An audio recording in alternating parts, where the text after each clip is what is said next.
guys, welcome back to our tip and hint today. And the tip and hint is to make a small mental shift. And what does that mean? Well, a lot of times when we're thinking about making changes, a lot of times when the results aren't coming, when performance in the gym isn't exactly what we want it to be, when we're not seeing the scale drop, a lot of times we're thinking, well, something needs to change, something big needs to change. I'm doing something wrong. I need a different diet. I need a different workout. I need a supplement, something. And so we start panicking and looking at all these big changes that need to happen, when the reality is a lot of times it's just a slight mental shift that needs to happen that can really get your results going much, much quicker. And I'll give you a couple examples by a couple clients that I've been working with this week. One in the gym, one via virtual. And in the gym, I was talking to a guy, and we were just talking about feeling particular things in the back. And I'm going to use this example and use it for everything else, because in general, if you have a good solid plan, if it's been set up for your goals and your vision in mind, and the program fits those goals and fits you individually, then it's probably a really good plan. It's just sometimes tweaking needs to happen. Sometimes it's a mental shift. Sometimes it's a attitude adjustment. But let me just give you a couple examples and then use it for your own particular situation.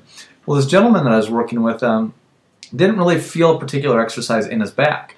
And so what we looked at is we're like, okay, there was just a couple, everything looked fine from a from an outsider. By the way he was doing it, it looked just fine. I mean, there wasn't anything that he was doing wrong. His back was in good position, his arms were in good position.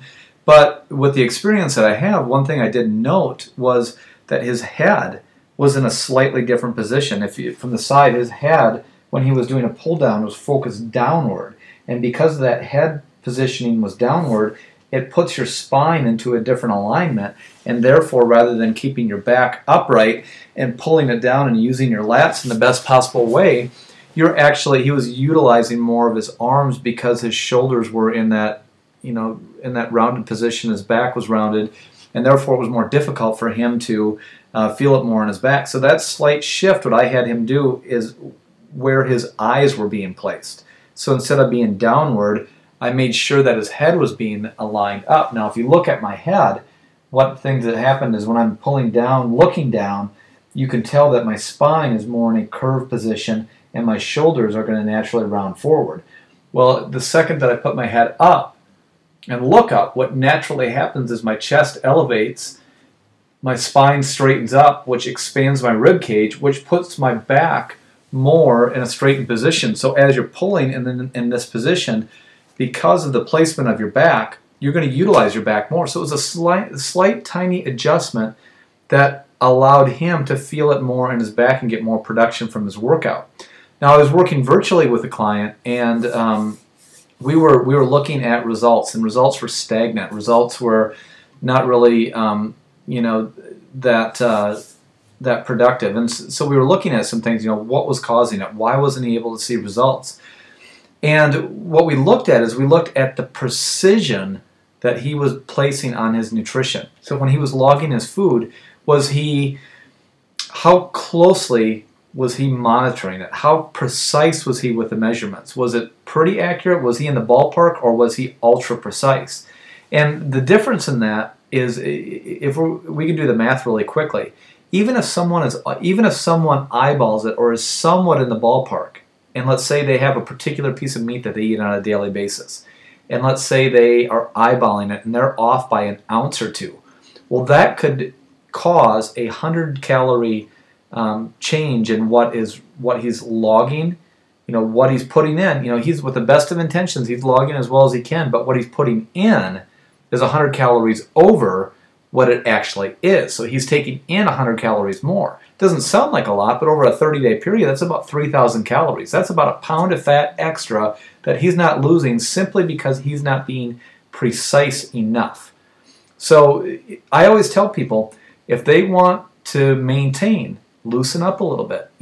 Don't be so regimented. Maybe lay off the precision a little bit. But when you're trying to get somewhere, when you've got goals in mind, and you're trying to strive and achieve things, you have to be precise. You have to be precise with what you're logging, with what you're intaking, and your food log has to actually match exactly what you're taking in, so you can accurately find out what you're taking in, so any adjustments could be made either by yourself or by one of us as fitness professionals. And I'll use myself as an example. It's no secret that I am a follower and believer in the up day, down day diet. Well, when I first started it, I just did an up day and I did a down day. I kind of had an idea of what my calories were, but I never really closely monitored it. I just knew that my down days were down, my up days were up. Well, for whatever reason, I came across this epiphany that I needed to log my food. I needed to accurately, have a level for my down day, this exact amount of calories, and this exact amount of calories on my up day. And before that, before I was logging my food, my results were very unpredictable. As you know, if you want to achieve something and if you don't achieve it, you get frustrated. So when I got to the point where I was getting frustrated because I wasn't losing, I'd go in the mirror and there was no changes in my abs, and I wasn't losing weight, and I'm like, what's going on here? So when I got precise, when I set particular parameters, and I'm like, okay, I'm going to take in this amount of calories on this day, and this amount of calories on this day, and I'm not going to just guesstimate in my food logging. I'm going to make sure, I'm going to take a scale, I'm going to weigh my food out because my results are important to me and I want to be as precise as possible. I fully, what's the word I'm looking for? I fully believed and I convinced myself that being precise was the key. And the second that I made that shift, the second I made that slight mental shift in being good to being precise and accurately logging everything, I dropped like that. I was dropping a pound a week, every week. I was getting leaner because I was being accurate. And that has stuck with me. The more precise I am, the more predictable my results are in the gym and out of the gym. So that is my, is my thing for you guys today, is to be precise, to have a slight mental shift, to look at ways that you can shift things just slightly, because that slight shift can make a dramatic impact on your fitness. And so I hope that you can use that for almost anything you do. I hope it's not a condemning thing where you're stepping back saying what you're doing wrong. You just want to be able to either have a coach to evaluate what you're doing, or you or someone else to be able to step back and evaluate what you're doing and say, is there any shifting mentally? Is there any shifting at all that I need to make, slight adjustments that I need to make? Not major adjustments, slight adjustments that could have big impacts. It's pretty much for, you can think of any example, companies, sports teams, universities, high schools.